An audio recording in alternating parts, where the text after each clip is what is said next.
Hello, class. This is Danielle Homstad and Vanessa Shawn, and we are presenting the issue of hunger, which is a local and global need, an issue that we see through and through in America and around the world. So here we're going to share the need as well as the response. The data. Hunger and poverty. Hunger and poverty are closely related. People with lower incomes are less likely to be able to afford food regularly, though not everyone who faces hunger lives below the poverty line. Two-thirds of our neighbors in need live above the poverty line and therefore are ineligible for food programs that could help make ends meet. Facts about hunger.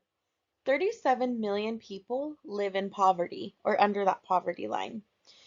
Making ends meet with a lower income is difficult if you're unemployed, low-wage employed, experience a financial emergency, have limited savings, or rent rather than own a house.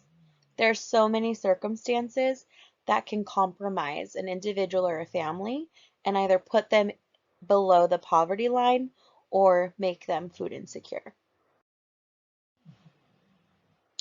Here's some facts on the need in California specifically. 8 million Californians are facing food insecurity. Food insecurity is defined as uncertainty of where your next meal is going to come from. So California's food insecurity rate is 20% of its residents. So on average, that is about 1 out of every 5 Californians suffer with food insecurity, or in other words, not knowing where their next meal is going to come from. And that number we found is just outrageous. Next, we want to walk through some theology behind the issue of hunger and how we as Christians can respond or should respond to this. Our instructions.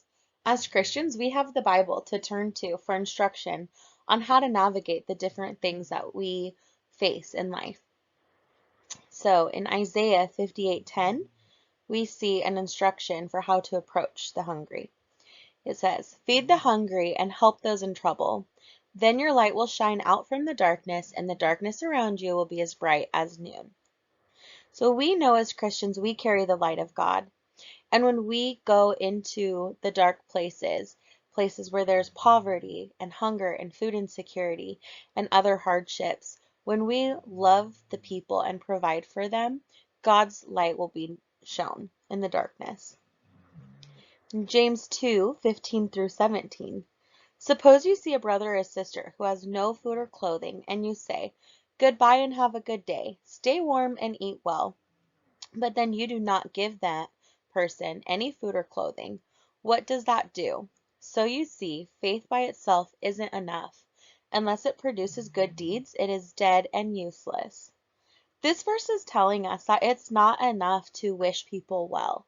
We can wish people well and have good motives and want good for them. But if we don't go out of our way to help supply their needs, that well-wishing, that faith, is useless. Here's our example in the Bible. This passage comes from Mark 6:36 through 44. Send the people away so that they can go to the surrounding countrysides and villages and buy themselves something to eat. That was one of the disciples telling that to Jesus. But he answered, Jesus being he, Jesus answered, "You give them something to eat."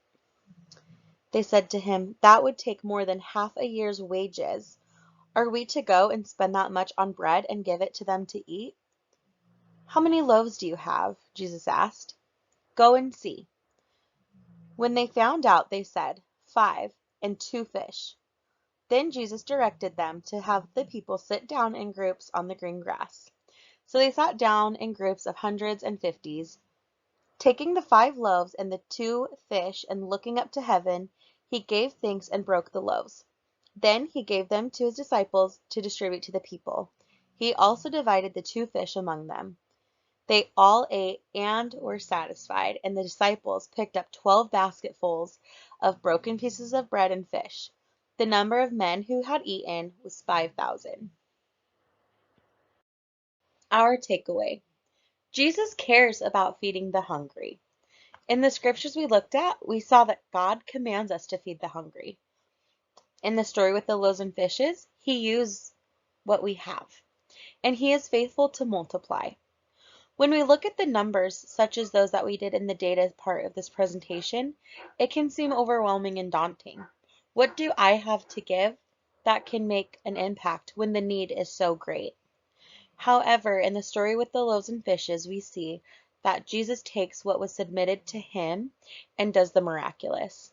So we too should submit to Jesus the little that we have to give and watch Him multiply it and feed the masses. So with the issue of hunger, there is absolutely a call to help. And Life Pacific University students can absolutely take personal action. Serve at a local food bank. So donating your time to organizations that are distributing food throughout your community.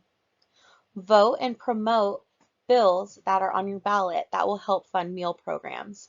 These are most likely going to be grants for schools that you can vote into place so schools have the resources to take care of students. Look for sales and pick up items for local food banks. So when you're grocery shopping, if you see there's some canned goods on sale or maybe a deal that's, get 4 of these items for $5, but you only need 2. Go ahead and take advantage of that deal and then take the extras and donate them to a local food bank. Create handouts to educate families on local resources. There's a lot of resources out there within the community most of the time. However, families, especially families that are going to be in crisis mode, which being food insecure is absolutely a crisis, they may not be aware of what is available to them. So say, for example, there's a church that distributes food out of their food pantry on Tuesday mornings from 10 to noon. And then on Fridays at 4, maybe there's a free dinner for local families at the YMCA. Maybe on Mondays, a food bank lets people come in and pick out some staple items. Families may not know all of these resources that are available to them. So you can take your time and donate it towards creating a list of these local resources to educate families in your community on how they can receive those resources and extra support. Involve your community. So educate local restaurants on opportunities to donate to shelters and food banks. A lot of restaurants, even some big corporate ones such as Starbucks, will donate their food that is about to be expired to local food banks to use the next day for those that come in to seek resources. Inform your neighbors about the needs in your community. So if you had created a handout maybe for local families, letting others in your community know that there's a big need for families that are food insecure, and maybe you give them some handouts. Maybe you just educate them on the need so they can be proactive as well. Offer to help deliver donations. So if you talk to a restaurant that wants to donate food, maybe it's every Thursday they're going to donate the rest of their supplies from that week. Help deliver it to the food bank. Organize a food drive. Create a Friday food bag program and invite grocery stores to partner with you. This would be creating food bags that go home, maybe they go home with students after school on Fridays to help get them through the weekend. Involve your church. Educate your church about the needs in your community and ask for donations and partnership. Get a group together to make and deliver sack lunches to a park. That's a great way to serve alongside one another in your church body. So you are building the body and you are going and serving others in your community. Start a food pantry ministry at your local church. This is a very simple ministry in the sense that you just need a little bit of space And then you just need to educate your church body on how they can donate items to the food pantry. Organize local churches adopting a school or an after-school club to donate snacks.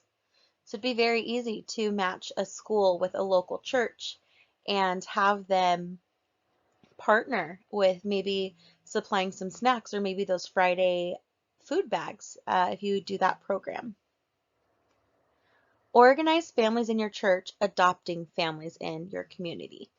So maybe you get an idea from the schools on which families are really struggling.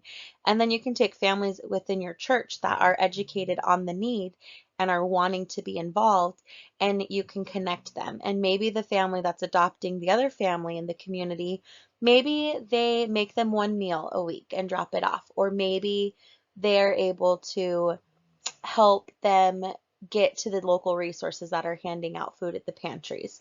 You never know how much support, how you never know how a little bit of support can go such a long ways when families adopt families. Local food pantry information in San Dimas. So this is in the area of Life Pacific University. How can we, or those that are local in San Dimas, help? So here you'll see the Pantry Center. That's the address and the phone number so students can call, drop by, get information, and see how they can serve there. Shepherd's Food Pantry, another resource that this community has, so students can see how they can support those. Here's our cited works. We fully believe that we as students can deeply impact those who are food insecure and hopefully lower that number, especially in California. Thank you so much for watching our presentation, and we're excited to hear how people go out and help address the issue of hunger.